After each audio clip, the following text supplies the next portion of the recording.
PV. Anwar കഴിഞ്ഞ ദിവസം പറഞ്ഞു വെച്ചൊരു വാചകത്തിന്റെ തുടർച്ചയാണ്. ഒരു ക്ലബ് ആഘോഷം, ഓണാഘോഷം കുളമാക്കിയ ഒരു ആക്ഷൻ ഹീറോ ബിജു എസ്.ഐയുടെ അനുഭവ കഥയാണ് നിങ്ങളുമായിട്ട് പറയാനുള്ളത്. ആരെങ്കിലുമൊക്കെ ഉണ്ടെങ്കിൽ ഈ ഓഡിയോ ക്ലിയർ ആണോ എന്നൊന്ന് അറിഞ്ഞാൽ കൊള്ളായിരുന്നു. ഒരു ആക്ഷൻ ഹീറോ ബിജു കഴിഞ്ഞ ദിവസം നേരിട്ട് തന്നെ പി.വി. അൻവർ ഈ പോലീസ് സേനയിലെ ചില പുഴുക്കുത്തുകളായിട്ടുള്ള വ്യക്തികൾ എങ്ങനെയാണ് സേനയെ ജനങ്ങൾക്ക് എതിരാക്കുന്നത് എന്ന് നേരിൽ കണ്ട് ബോധ്യപ്പെട്ട ഒരു ദിവസമായിരുന്നു. അതായത് കഴിഞ്ഞ ദിവസമാണല്ലോ പ്രദേശത്ത്, അതായത് നമ്മുടെ ഓണത്തിന്റെ ഏറ്റവും അവസാനത്തെ 4ാമത്തെ ദിവസമായിട്ട് പലയിടങ്ങളിലും, പ്രത്യേകിച്ച് തിരുവനന്തപുരത്തിന്റെ നഗര ഹൃദയത്തിൽ ഉൾപ്പെടെ ഓണാഘോഷത്തിന്റെ സമാപനം എന്നുള്ള നിലയ്ക്ക് പലയിടങ്ങളിലും നിശാഗന്ധിയിലും കനകക്കുന്നിൽ ഉൾപ്പെടെ പല പരിപാടികളും അവസാനിച്ചത് ഇന്നലെയാണ്. അതുപോലെയാണ് എന്റെ നാട്. എന്റെ നാടെന്ന് പറയുന്നത് തിരുവനന്തപുരം ജില്ലയിലെ കഴക്കൂട്ടമാണ്. കഴക്കൂട്ടത്തിന് സമീപം കഴക്കൂട്ടം പോലീസ് സ്റ്റേഷന്റെ പരിധിയിലുള്ള KBAC എന്ന് പറയുന്ന ഒരു ക്ലബിന്റെ ഓണാഘോഷത്തിൽ ഇന്നലെ ജസ്റ്റ് ഒന്ന് പങ്കെടുക്കേണ്ട അവസ്ഥ വന്നു. അവസ്ഥ മീൻസ് ഈ പോലീസുകാർ ഉണ്ടാക്കിയ ബുദ്ധിമുട്ടിനെ തുടർന്നാണ് അവിടെ എത്തേണ്ട സാഹചര്യം വന്നത്. പി.വി. അൻവർ ഈ അടുത്ത ദിവസം ഈ പോലീസ് സേനയിലുള്ള ചിലർ ജനങ്ങളെ മനഃപൂർവ്വം ബുദ്ധിമുട്ടിച്ചുകൊണ്ട് ഈ സിസ്റ്റത്തിനെതിരെ പോലീസ് സേനയെ മാറ്റുന്നുണ്ട്, അല്ലെങ്കിൽ സർക്കാരിനെതിരെ ജനവികാരം സൃഷ്ടിക്കാൻ വേണ്ടി ഇടപെടുന്നുണ്ടെന്നൊക്കെ പറയുന്നത് ഒരു കണക്കിന് ശരിയാണെന്ന് ഇന്നലെ കണ്ട് ബോധ്യപ്പെട്ടതാണ്. ആ വിഷയത്തിൽ അവരോട് കാര്യങ്ങളെക്കുറിച്ച് സംസാരിച്ചൊന്ന് ബോധ്യപ്പെടുത്താൻ പരിശ്രമിച്ചിട്ട് പോലും ഇഗ്നോർ ചെയ്തു എന്ന ദുരനുഭവം കൂടി ഉണ്ടാകുമ്പോൾ സ്വാഭാവികമായിട്ട് ആ വിഷയത്തെക്കുറിച്ച് നാട്ടുകാരോട് പറയേണ്ടിയിരിക്കുന്നു, നാട്ടുകാർ അറിയേണ്ടിയിരിക്കുന്നു. അതായത് ഇന്നലെ രാത്രി അതായത് അവരുടെ ഈ KBAC എന്ന് പറഞ്ഞ ക്ലബിന്റെ ഓണാഘോഷത്തിന്റെ സമാപന ദിവസമായിരുന്നു. അപ്പൊ അതിന്റെ അവസാനത്തെ പ്രോഗ്രാമായിട്ട് അവർ ഒരു ഗാനമേള വേദിയിൽ സംഘടിപ്പിച്ചിരുന്നു. തിരുവനന്തപുരം റോയൽസ് എന്നൊരു ഗാനമേളയാണ്. 1,40,40,000 രൂപ കൊടുത്താണ് ആ ഗാനമേള ബുക്ക് ചെയ്തിരുന്നത്. സമാപനമായതുകൊണ്ട് തന്നെ കഴിഞ്ഞ 3 ദിവസമായിട്ട് ഈ ക്ലബിന്റെ നേതൃത്വത്തിൽ അവിടെ പലതരത്തിലുള്ള കായിക മത്സരങ്ങളൊക്കെ നടന്നു വരികയായിരുന്നു. കലാകായിക മത്സരങ്ങളെല്ലാം നടന്ന് അതിന്റെ സമ്മാനദാനം ഉണ്ടായിരുന്നു. സമ്മാനദാനം വൈകിട്ട് 6-7 മണിക്കാണ്. സിനി ആർട്ടിസ്റ്റ് ആയിട്ടുള്ള ഒരു വ്യക്തി അത് നിർവഹിക്കുന്നുണ്ട്. പ്രാദേശിക രാഷ്ട്രീയ പാർട്ടിക്കാർ അതിൽ പങ്കെടുക്കുന്നുണ്ട്. ഇത് കഴിഞ്ഞ് പിന്നെ അവർ ഒരു നറുക്കെടുപ്പ് കോൺടെക്സ്റ്റ് കൂടി വെച്ചിരുന്നത് കൊണ്ട് 9 മണിക്ക് നിശ്ചയിച്ചിരുന്ന ഗാനമേള തുടങ്ങാനായിട്ട് 1 മണിക്കൂർ വൈകി.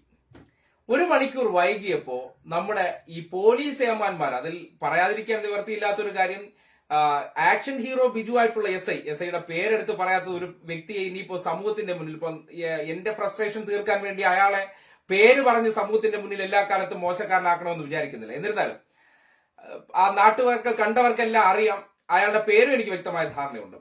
SIയെക്കാളും വലിയ ഹീറോ ആയിട്ടുള്ള ഒരു CIയെക്കാളും വലിയ ഹീറോ കളിക്കുന്ന ഒരു SI, അതായത് AC പറഞ്ഞു, കമ്മീഷണർ പറഞ്ഞു, അതുകൊണ്ട് ഞാൻ ഇനിയിപ്പോ 10:30 പരിപാടി വെച്ച് കെട്ടിക്കൊള്ളണം എന്നുള്ള നിലയ്ക്ക് താക്കീത് കൊടുക്കുന്നു. 1,40,000 രൂപ മുടക്കി നടത്തിയ ഗാനമേള 4 പാട്ട് പാടിച്ച് അവസാനിപ്പിച്ചുകൊണ്ട് അദ്ദേഹം വലിയ വീരപുത്രനായിട്ട് കടന്നു പോകുന്ന കാഴ്ച കണ്ടു. അദ്ദേഹത്തിനോട് പറഞ്ഞു, അതായത് 3 മണിക്കൂർ ഉള്ള ഒരു പരിപാടിയാണ് അവർ ബുക്ക് ചെയ്തിരുന്നത്. 9 മണിക്ക് തുടങ്ങാൻ നിശ്ചയിച്ചിരുന്ന പരിപാടി 10:30 വരെ അവരുടെ സമ്മാനദാനം കഴിഞ്ഞ് വേദി ഒഴിഞ്ഞതിന് ശേഷം ഈ ഗാനമേളക്കാർക്ക് അവരുടെ ഓർക്കസ്ട്ര സെറ്റ് ചെയ്യാനായിട്ട് സമയം വേണമല്ലോ. അതും കൂടി കഴിഞ്ഞപ്പോഴത്തേക്കും ഇത് തുടങ്ങാനായിട്ട് 10:30 അടുപ്പിച്ചായി. ഉടനടി ഒരു പാട്ടും ആളുടെ ഡിമാൻഡാണ്, ഒറ്റ പാട്ട് പാടി ഈ പറയുന്ന ചെയിൻ സോങ്ങും പാടി അവസാനിപ്പിച്ചോളണം. ഒരു ഉത്സവകാലമാണ്. അതിന് അദ്ദേഹം പറഞ്ഞത്, ഈ പ്രദേശത്തെ പരാതി വന്നിട്ടുണ്ട്, നേരെ കൺട്രോൾ റൂമിൽ വിളിച്ചു പറഞ്ഞു. പോലീസ് ഉന്നത കമ്മീഷണർ ഉൾപ്പെടെയുള്ള ഉദ്യോഗസ്ഥരെ വിളിച്ചു പറഞ്ഞു, AC എനിക്ക് നിർദ്ദേശം തന്നിരിക്കുന്നു. അതായത് AC ഏമാനം പറഞ്ഞു കഴിഞ്ഞാൽ പിന്നെ ഈ നാട്ടുകാരുടെ 1-2 പരാതി, അതായത് നമ്മുടെ നാട്ടിൽ കാണില്ലേ, എന്ത് വിഷയം വെച്ചാലും 2 അഭിപ്രായം ഉണ്ടാകും. അവിടെ സമൂഹത്തിന്റെ ഒരു പരിച്ഛേദമായിട്ടാണ് ഇത്രയും ആൾക്കാർ, സ്ത്രീകൾ ഉൾപ്പെടെയുള്ളവർ ഗാനമേള കാണാൻ വന്നു നിൽക്കുകയാണ്.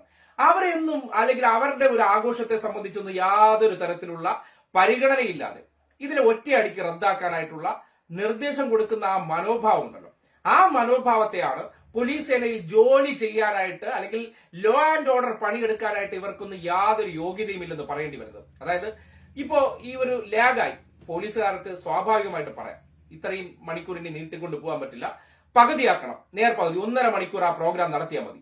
ഒറ്റ പാട്ട് പാടും 1,40,000 രൂപയ്ക്ക് ഒരു പരാതി, അയാളുടെ വീട്ടിലെ ജനലിന് വൈബ്രേഷൻ വന്നു, ആ മൈക്ക് സെറ്റ് ഉണ്ട്, അതുകൊണ്ട് ഉറങ്ങാൻ പറ്റുന്നില്ല എന്നാണ്. ഓണാഘോഷം തിരുവനന്തപുരം നഗരത്തിനകത്ത് എത്ര മണിവരെയാണ് നീണ്ടുപോയത്? കനകക്കുന്നിലും തലസ്ഥാന നഗരിയെല്ലാം രാത്രി 12 മണി വരെ ഓണായിരുന്നു. ഒരു പ്രശ്നവുമില്ല. അതേ സിറ്റിയുടെ അല്ലെങ്കിൽ അതേ കളക്ടറിന്റെ മൂക്കിന് താഴെ വരുന്നതാണ് നമ്മുടെ കഴക്കൂട്ടത്തെ ഈ പോലീസ് സ്റ്റേഷൻ അല്ലെങ്കിൽ കമ്മീഷണറുടെ മൂക്കിന് താഴെ വരുന്നതാണ്. ഒരു കാര്യം, അതായത് ആ വന്ന് പരാതി പറഞ്ഞ ആളോട് പറഞ്ഞൂടെ, അതായത് നിങ്ങൾ പരിഹരിക്കാം, ഉടനടി അത് നിർദ്ദേശം കൊടുത്തിട്ടുണ്ട്, പരിപാടി തുടങ്ങിപ്പോയി, അത് പകുതിയാകുമ്പോൾ നിർത്തുമെന്നൊരു നിർദ്ദേശം കൊടുക്കാനായിട്ടും അവർക്ക് ഓപ്ഷൻ ഉണ്ട്. അതല്ല ചെയ്ത, അതായത് അത് ചെയ്ത ഹീറോയിസം ഇല്ലല്ലോ. അപ്പോ AC ഏമാനം പറഞ്ഞു എന്നാണ് പറഞ്ഞത്. AC ഏമാന്റെ നിർദ്ദേശം ഉള്ളത് കൊണ്ട് എനിക്ക് ഇവിടെ ആക്ഷൻ ഹീറോ ബിജു കളിച്ചേ മതിയാകുള്ളൂ, ഞാനിപ്പോ മൈക്ക് സെറ്റ് ഓഫ് ചെയ്യും, ഞാൻ അത് ചെയ്യും ഇത് ചെയ്യും. ആ സന്ദർഭത്തിലാണ് ഈ കമ്മിറ്റിയിലെ ചിലർ വിളിച്ചതിന്റെ അടിസ്ഥാനത്തിൽ അവിടെ എത്തിപ്പെടുന്നത്. CA അടുത്ത് സംസാരിച്ചു, CA കൺവിൻസ് ആയിരുന്നു, CAക്ക് പ്രശ്നമില്ല. പക്ഷേ SIക്ക് പറ്റില്ല. ഞാനൊരു വാക്ക് പറഞ്ഞാൽ പഴയ രാജകുടുംബ കൽപ്പന പോലെയാണ്, കല്ലേ പിളർക്കുന്ന സാഹചര്യം ഉണ്ടാകും. അതുകൊണ്ട് അദ്ദേഹം എന്ത് ചെയ്യാണ്, ഒരു കട്ട് ആൻഡ് റൈറ്റ് ആയിട്ട് നിന്നുകൊണ്ട് ആ പരിപാടി, അതായത് 3 4 പാട്ടും ചെയിൻ സോങ്ങും പാടിച്ച് 1.5 മണിക്കൂർ കൊണ്ട് കച്ചവടം പൂട്ടിച്ച് 1,10,000 രൂപ കല്ലാക്കി. അതായത് ഈ വയനാട് ദുരന്തവുമായി ബന്ധപ്പെട്ട് നമ്മുടെ നാട്ടിൽ ഓണാഘോഷം ഇല്ല എന്നൊരു പൊതു തോന്നലുണ്ടായിരുന്നു. ആ സന്ദർഭത്തിൽ മുഖ്യമന്ത്രി പിണറായി വിജയൻ തന്നെ പറഞ്ഞതാണ്, ഓണാഘോഷത്തിനൊന്നും യാതൊരു റെസ്ട്രിക്ഷനും ഇല്ല. പിന്നെ മൈക്ക് ഉപയോഗിക്കുന്ന ഒരു അവസ്ഥ, മൈക്ക് ഉപയോഗിക്കുന്നതെന്ന് പറഞ്ഞാൽ വൈഡായിട്ട്, അതായത് എല്ലായിടത്തും കൊണ്ടുവന്ന് മൈക്ക് കെട്ടേണ്ട കാര്യമില്ല. 10 വരെക്ക് ശേഷം വേണമെങ്കിൽ ഈ പരിപാടി നടക്കുന്നിടത്തേക്ക് മാത്രം അതിന്റെ മൈക്ക് ചുരുങ്ങിയാൽ മതി. ആ ഒരു പ്രദേശം, ഈ പാടിക്കവിളാകം ക്ഷേത്രത്തിന്റെ തൊട്ടടുത്ത് ആണ് ഈ ക്ലബ്ബ്. ഈ പ്രദേശത്തുള്ളവർക്ക് ചിലപ്പോൾ അറിയായിരിക്കും, കാവോട്ടുമുക്കിൽ നിന്ന് പോകുമ്പോൾ ഈ പാടിക്കവിള ക്ഷേത്രത്തിന്റെ ഫ്രണ്ടിലാണ് ഈ KBIC എന്ന് പറയുന്ന ക്ലബ്ബ് പ്രവർത്തിക്കുന്നത്.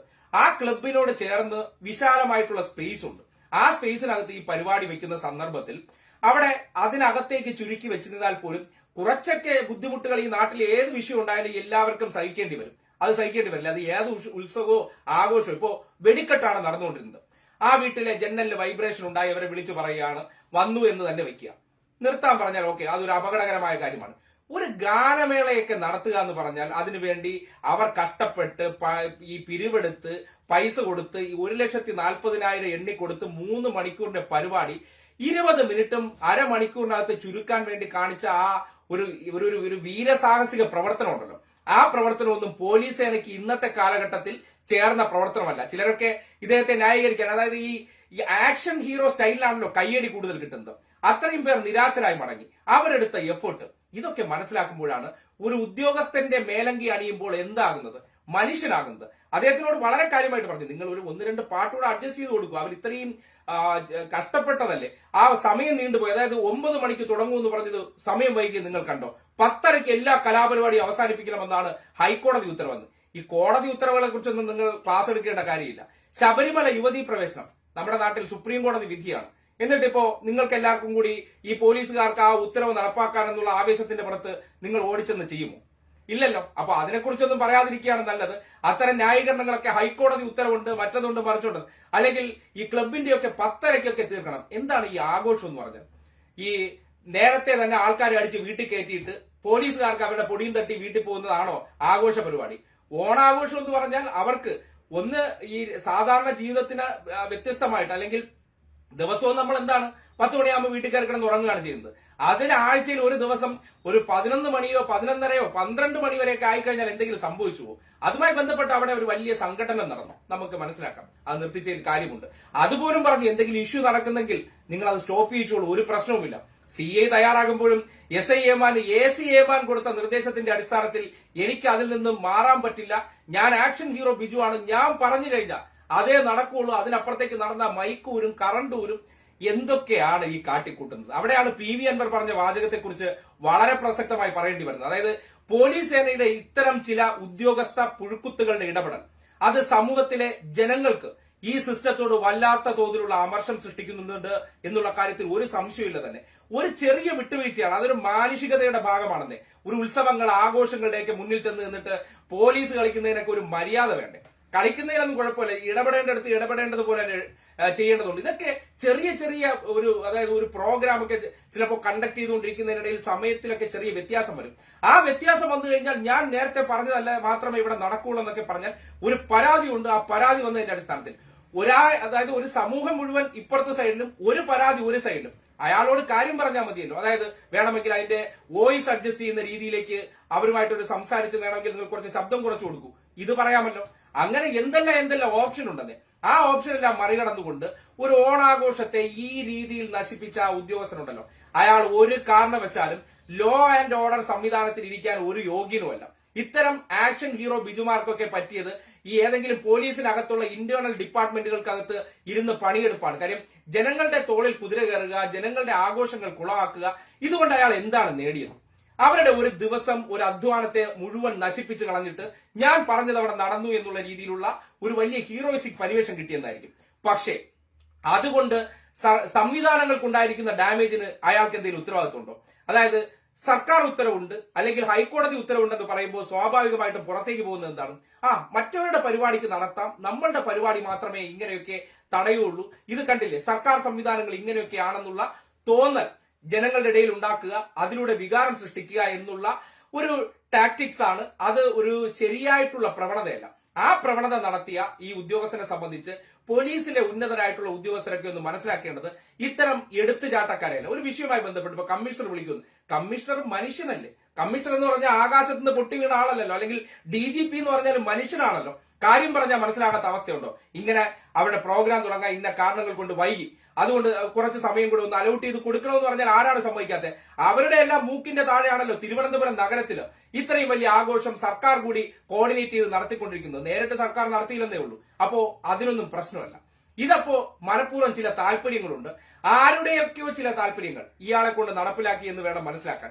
അത്തരം പ്രവർത്തനങ്ങൾ ചെയ്തതിനു ശേഷം അതുണ്ടാക്കിയിരിക്കുന്ന ഡാമേജ് ആ വ്യക്തിക്കല്ല, അതുണ്ടാക്കിയിരിക്കുന്ന ഡാമേജ് പോലീസ് സേനയ്ക്കാണ്. പോലീസ് സേനയ്ക്ക് ഒരു പ്രദേശത്തെ ജനങ്ങൾ മുഴുവൻ നെഗറ്റീവായി ചിന്തിക്കുകയാണ്. ഈ എന്ത് സംവിധാനമാണ്? കാര്യങ്ങൾ പറഞ്ഞാൽ മനസ്സിലാകാത്തവരാണോ? ഒരു ചെറിയ ഒരു വീഴ്ച, അതായത് സമയം വൈകിപ്പോയതുകൊണ്ട് 1.25 മണിക്കൂർ ഒന്ന് വിട്ടുവീഴ്ച ചെയ്യാനായിട്ട് മനോഭാവമില്ല. അതായത് പഴയ ഈ നമ്മുടെ നാട്ടിൽ പറയാറില്ലേ, ഈ പഴയ രാജ കൽപ്പനകൾ പോലെ ഞാനൊരു കൽപ്പന പുറപ്പെടുവിച്ചു കഴിഞ്ഞാൽ കല്ലേ പിളർക്കുന്ന അവസ്ഥയാണ്. അതേ നടക്കത്തുള്ളൂ. അത് CA എടുത്ത് സംസാരിച്ചപ്പോൾ CA പിന്നെയും 2-3 പാട്ടൂടെ പാടട്ടെ എന്ന് പറഞ്ഞാൽ അയാൾക്കതിൽ ഉൾക്കൊള്ളാൻ പറ്റുന്നില്ല എന്ന് പറഞ്ഞാൽ CAയേക്കാൾ വലിയ ഒരു സൂപ്പർ ഹീറോ കളിക്കുകയാണ്. അതിന് അദ്ദേഹം AC ഏമാനുമായിട്ടുള്ള നേരിട്ടുള്ള ബന്ധമാണെന്നാണ് ചിലർ പറഞ്ഞു കേട്ടത്. എന്തായാലും ഈ ഒരു വിഷയവുമായി ബന്ധപ്പെട്ട് സർക്കാർ സംവിധാനങ്ങളിൽ ഉള്ളവർ മനസ്സിലാക്കേണ്ട ഒരു കാര്യമുണ്ട്. PV അൻവർ പറഞ്ഞത് 100% ശരിയാണ്. ഈ നാട്ടിൽ പോലീസ് സേനയിൽ ഇരിക്കുന്ന ചിലർ അതിനകത്തിരുന്നു കൊണ്ട് ഈ യൂണിഫോമിന്റെ പവർ സാധാരണക്കാരുടെ ജനങ്ങളുടെ തോളിലേക്ക് അനാവശ്യമായിട്ട് എടുത്ത് പ്രയോഗിച്ചുകൊണ്ട് ഈ സിസ്റ്റത്തെ ഇല്ലാതാക്കുന്നുണ്ട്. ഈ സിസ്റ്റത്തെ ജനങ്ങൾക്കിടയിൽ മോശമായിട്ടുള്ള ഒരു അഭിപ്രായം സൃഷ്ടിക്കുന്നുണ്ട്. അത്തരം ആൾക്കാരെ അത് വളരെ കൃത്യമായി മോണിറ്റർ ചെയ്യേണ്ടത് ഇതിന്റെ ഉന്നത പദവികളിൽ ഇരിക്കുന്നവരുടെ ഉത്തരവാദിത്തമാണ്. അത്തരം ആൾക്കാരെ ലോ ആൻഡ് ഓർഡർ ഏൽപ്പിക്കുന്ന പ്രവർത്തനങ്ങളിൽ നിന്ന് മാറി നിൽക്കേണ്ടതുണ്ട്. എന്ത് സ്വാധീനത്തിന്റെ അടിസ്ഥാനത്തിലായിരുന്നു? ഇപ്പോ പറയാറില്ലേ, ഈ പോലീസിനകത്തെ സംഘപരിവാർ ബന്ധത്തെക്കുറിച്ച് വലിയ ചർച്ചയാണ്. ആ സംഘപരിവാർ ബന്ധം ഇങ്ങനെയൊക്കെയാണ് ഈ നാട്ടിലെ ജനങ്ങളെ ബുദ്ധിമുട്ടിച്ചുകൊണ്ട് ഈ പറയുന്ന സർക്കാർ സംവിധാനങ്ങൾക്ക് വലിയ ഡാമേജ് ഉണ്ടാക്കുന്നത്. ആ ഡാമേജ് ഉണ്ടാക്കിയ കാര്യത്തെ സംബന്ധിച്ച് വളരെ കൃത്യമായി നേരിട്ട് കണ്ട് നേരിട്ട് അനുഭവിച്ചറിഞ്ഞതിന്റെ അടിസ്ഥാനത്തിൽ പറയുകയാണ്, ഇത്തരം ഉദ്യോഗസ്ഥർ ഈ പോലീസ് സേനയ്ക്ക് തന്നെ വലിയ നാണക്കേടാണ്. കാര്യങ്ങൾ ഒരു പരാതി ഉയർത്തിക്കാട്ടി ഒരു പരാതി കിട്ടി എന്നൊരു ഒറ്റ ന്യായത്തിന്റെ പേരിൽ ഇങ്ങനെ ഒരു വലിയ പരിപാടി അലങ്കോലമാക്കിയതിൽ നിന്ന് നിങ്ങൾ എന്താണ് നേടിയത്? നിങ്ങൾ ആ പോലീസ് യൂണിഫോമിനോട് വലിയ കൂറ് പുലർത്തി, അല്ലെങ്കിൽ അതിനോട് നിങ്ങൾ വലിയ ആദരപൂർവ്വമുള്ള പ്രവർത്തനമാണ് നടത്തിയത്. ഇന്നലെ ആ പരിപാടി കാണാൻ വന്നിട്ട് പോയവർ മുഴുവൻ നിങ്ങളെക്കുറിച്ച് എന്തായിരിക്കും ചിന്തിച്ചിട്ടുള്ളത്? ആ യൂണിഫോമിന് അവർ മനസ്സാലെങ്കിലും കൊടുത്തിട്ടുള്ള ഒരു അഭിപ്രായമോ അതിനെ മാനിക്കുന്ന രീതി എന്തായിരിക്കും? ഇനി ആ ഒരു സംവിധാനത്തോട് അവരുടെ ഉള്ളാലെയുള്ള ഒരു തോന്നൽ എന്തായിരിക്കും? അതൊക്കെ ചിന്തിക്കാൻ പറ്റുന്നിടത്താണ് നിങ്ങളെപ്പോലെ ഈ യൂണിഫോമിനകത്ത് അതങ്ങ് മാറ്റിവെച്ചിട്ട് ആ സന്ദർഭത്തിൽ നിങ്ങളുടെ നാട്ടിൽ നടക്കുന്ന ഒരു പ്രശ്നമായിരുന്നെങ്കിൽ എങ്ങനെയായിരിക്കണം അത് കൈകാര്യം ചെയ്യേണ്ടിയിരുന്നത് എന്ന് ആലോചിക്കുന്നിടത്താണ്. അല്ലാതെ ഇത്തരം കാര്യങ്ങൾ ആഘോഷം എന്ന് പറഞ്ഞാൽ 10:30 എന്ന് പറഞ്ഞാൽ 10:30 അടിച്ചോ കേറിക്കോ വീട്ടിൽ എന്ന് പറയുന്നതൊക്കെ പഴയ കാലമാണ്. പരിഷ്കൃത കാലഘട്ടത്തിലാണ് ജീവിക്കുന്നതെന്ന് അത്തരം വ്യക്തിത്വങ്ങളൊക്കെ തിരിച്ചറിയുന്നത് നല്ലതാണ്. പേര് പറയാത്തത് വ്യക്തിയോടുള്ള ഒരു മാനിച്ചു ഒരു അഭിമാനത്തെ മാനിച്ചുകൊണ്ടാണ്. അത് കേൾക്കുന്നവർ ആരെങ്കിലും ഇനിയിപ്പോ അത് ആരാണെന്ന് പേര് കേട്ട് മനസ്സിലാക്കണ്ട എന്ന് കരുതിക്കൊണ്ട് മാത്രമാണ്. അത് ഒരാളെ ഈ സമൂഹത്തിന്റെ മുന്നിൽ പേര് പറഞ്ഞ് അവഹേളിക്കണ്ട എന്ന് ചിന്തിച്ചുകൊണ്ടാണ്. അതുകൊണ്ടാണ് ആ 2 പേരുകളും ഒഴിവാക്കിയിട്ട് കാര്യം പറയുന്നത്. പക്ഷേ ചെയ്തത് ശുദ്ധ തെമ്മാടിത്തം. അത് പോലീസ് ആണെങ്കിലും ശരി, അത് ഏത് സംവിധാനമാണെങ്കിലും ശരി, ഒരു നയപരമായി തീർക്കാൻ പറ്റുന്ന കാര്യത്തെ ഈ രീതിയിൽ അലങ്കോലപ്പെടുത്തിക്കൊണ്ട് നിങ്ങൾ എന്ത് നേടി? അതാണ് ഈ സമൂഹത്തിന്റെ മുന്നിൽ വിശദീകരിക്കേണ്ടി വരുന്നത്. എന്തായാലും ഈ വിഷയവുമായി ബന്ധപ്പെട്ട അധികാരികൾ നിങ്ങൾ ഇത് കാണുകയോ കേൾക്കുകയോ ചെയ്യുന്നുണ്ടെങ്കിൽ വിശദീകരണം ചോദിക്കേണ്ടിയിരിക്കുന്നു. ഒരിടത്തും ഇത്തരം പ്രവർത്തനങ്ങൾ ചെയ്യാൻ പാടില്ല. ആഘോഷമാണോ? അതിന് ടൈം ബൗണ്ടിങ് എന്നൊക്കെ പറഞ്ഞാൽ 12 മണി കഴിഞ്ഞ് പോകുന്നുണ്ടോ? ഓക്കെ, നമുക്കത് മനസ്സിലാക്കാം. 12 മണി പോലും ആയാലേ ഒരു ദിവസം കഴിയത്തുള്ളൂ. നേരത്തെ 10:30-ക്കെല്ലാം മതിയാക്കി വീട്ടിൽ കയറിക്കൊള്ളണം, ലൈറ്റ് ഓഫ് ചെയ്തോളണം എന്നൊക്കെ സാങ്കേതികമായിട്ടുള്ള ഒരു ഉത്തരവിനെ ഉയർത്തിക്കാട്ടിക്കൊണ്ട് പറയുമ്പോൾ ഈ നാട്ടിലെ പല ഉത്തരവുകളുമുണ്ട്. അതിനെയും കൂടി തിരിച്ച് ചോദ്യം ചെയ്യുമ്പോൾ നിങ്ങൾക്ക് ഉത്തരവുണ്ടായിരിക്കും. അതായത് റോഡുകളിൽ ഉൾപ്പെടെ ആൾക്കാർ കിടന്നുറങ്ങുന്ന മൈക്ക് സെറ്റുകൾ ഓഫ് ചെയ്യൂ. ഈ കോമ്പൗണ്ടിനകത്തുള്ള മൈക്ക് സെറ്റ് വെച്ച് പ്രവർത്തിക്കുമ്പോൾ ചിലർക്ക്, അതായത് 1-2 പേർക്ക് ദുഃഖമുണ്ടായാൽ അതിനെ ഉയർത്തിക്കാട്ടിക്കൊണ്ട് ആ പരിപാടിയെ മുഴുവൻ കുളമാക്കാൻ ഇറങ്ങി പുറപ്പെടുന്നുണ്ടെങ്കിൽ അതിലെന്തോ ഇന്റൻഷൻ ഉണ്ട്, ഉദ്ദേശമുണ്ടെന്നുള്ള കാര്യത്തിൽ ഒരു സംശയമില്ല. ആ ഉദ്ദേശത്തെ നടപ്പിലാക്കി കൊടുക്കാൻ വേണ്ടി ആ ഉദ്യോഗസ്ഥൻ മുൻകൈ എടുത്തു എന്ന് സംശയിക്കേണ്ടിയിരിക്കുന്നു. ഒരു പരിപാടിയൊക്കെ ആകുമ്പോൾ അങ്ങോട്ടും ഇങ്ങോട്ടൊക്കെ മാറിപ്പോകും സാറന്മാരെ. അതിനൊന്നും ഇങ്ങനെയല്ല പ്രവർത്തിക്കേണ്ടതെന്ന് വളരെ ശക്തമായി പറയുകയാണ്. ആ വിഷയവുമായി ബന്ധപ്പെട്ട് ഉന്നത ഉദ്യോഗസ്ഥരുടെ മേലെ നിന്നോ അല്ലെങ്കിൽ രാഷ്ട്രീയക്കാരായിട്ടുള്ളവരുടെ ഭാഗത്തു നിന്നൊക്കെ ഇടപെടൽ ഉണ്ടാകേണ്ടതുണ്ട്. കാര്യം രാഷ്ട്രീയക്കാർക്ക് നാളെ ഈ ജനങ്ങളോട് ഉത്തരവാദിത്തം പറഞ്ഞാൽ മതി. ഈ ഉദ്യോഗസ്ഥർ നാളെ ഇത് പറയേണ്ട ബാധ്യതയില്ല. ഇവിടെ നിന്ന് ഇവർ ട്രാൻസ്ഫർ ആയി അടുത്തടുത്തേക്ക് പോകും. അവർ അവരുടെ ഈ റിട്ടയർമെന്റ് കാലം വരെ ആസ്വദിക്കും. പക്ഷെ ഇവർ ഒരു മേഖലയിൽ ഉണ്ടാക്കിയിട്ട് പോകുന്ന ഡാമേജിന്റെ ഉത്തരവാദിത്തം ബാധിക്കുന്നത് രാഷ്ട്രീയക്കാർക്ക് തന്നെയാണ്. അപ്പോ അത്തരം കാര്യങ്ങളിലൊക്കെ ഇടപെടേണ്ടത് രാഷ്ട്രീയ നേതൃത്വം തന്നെയാണെന്നുള്ള കാര്യത്തിൽ ഒരു സംശയമില്ല. അത്തരം കാര്യങ്ങളിൽ വരും ദിവസങ്ങളിലും വരും കാലങ്ങളിലും ഇടപെടൽ ഉണ്ടാകുമെന്ന് കരുതുകയാണ്. കാര്യം നമ്മുടെ നാട്ടിൽ ഇങ്ങനെയുള്ള കാറ്റഗറൈസ് ചെയ്ത് പലതും ചെയ്യാൻ പാടില്ലല്ലോ. അതായത് കുറച്ച് പ്രതികരണ ശേഷി കുറവുള്ളവരാണെങ്കിൽ അവരെ തോളിക്കേറിയിട്ട് പോകാം. ബാക്കിയുള്ള ഇടങ്ങളിലൊക്കെ ആണെങ്കിൽ പ്രതികരണ ശേഷി ഉണ്ടെങ്കിൽ വിട്ടുവീഴ്ച ചെയ്യാമെന്നുള്ള മനോഭാവമൊക്കെ പോലീസൊക്കെ മതിയാക്കണം. കാര്യം പരിഷ്കൃത കാലമായി വലിയ തോതിൽ ആക്ഷേപം നേരിടുന്ന ഒരു സേനയാണ്. ആ സേനയെ നവീകരിക്കപ്പെടേണ്ട ഒരു കാലഘട്ടത്തിൽ ആ സേനയ്ക്ക് കൂടുതൽ കളങ്കം ചാർത്തുന്ന തരത്തിലുള്ള ഇടപെടലുകൾ നടത്തുന്ന ഏത് ഉദ്യോഗസ്ഥനായിരുന്നാലും സമൂഹത്തിന്റെ മുന്നിൽ അവരൊക്കെ തുറന്നു കാട്ടപ്പെടേണ്ട സന്ദർഭം തന്നെയാണെന്ന് പറയേണ്ടി വരികയാണ്. എന്തായാലും ഈ വിഷയവുമായി ബന്ധപ്പെട്ട് ഇത്രയും കാര്യമാണ് പറയാനുള്ളത്. ഇവിടെ പാടിക്കവിള എന്ന് പറയുന്നത് നമ്മുടെ വീടിന്റെ അടുത്താണ്. ആ വീടിന്റെ അടുത്തുണ്ടായ ഒരു സംഭവത്തെ കുറിച്ച് ഇത്രയും കാര്യം പറഞ്ഞില്ലെങ്കിൽ ഒരു സമാധാനമില്ല. കാര്യം ഇന്നലെ അതിൽ ചെന്ന് ഇടപെട്ടതിന് ശേഷം ഇത്രമാത്രം മനുഷ്യത്വമില്ലാത്ത കാര്യങ്ങളെ കുറിച്ച് മനസ്സിലാക്കാതെ ഒരു പരാതി കിട്ടിയെന്ന പേരിലൊക്കെ എടുത്തു ചാടി ആക്ഷൻ ഹീറോ സ്റ്റൈലിലൊക്കെ പെരുമാറുമ്പോൾ തൊട്ടിപ്പുറത്ത് വശത്തേക്ക് ഒന്ന് കണ്ണോടിച്ചിരുന്നെങ്കിൽ നിറഞ്ഞു നിൽക്കുന്ന സദസ്സുകൾ നിരാശരായി മടങ്ങിയതിനെ കാണാൻ പറ്റാത്ത ആ കണ്ണുണ്ടല്ലോ.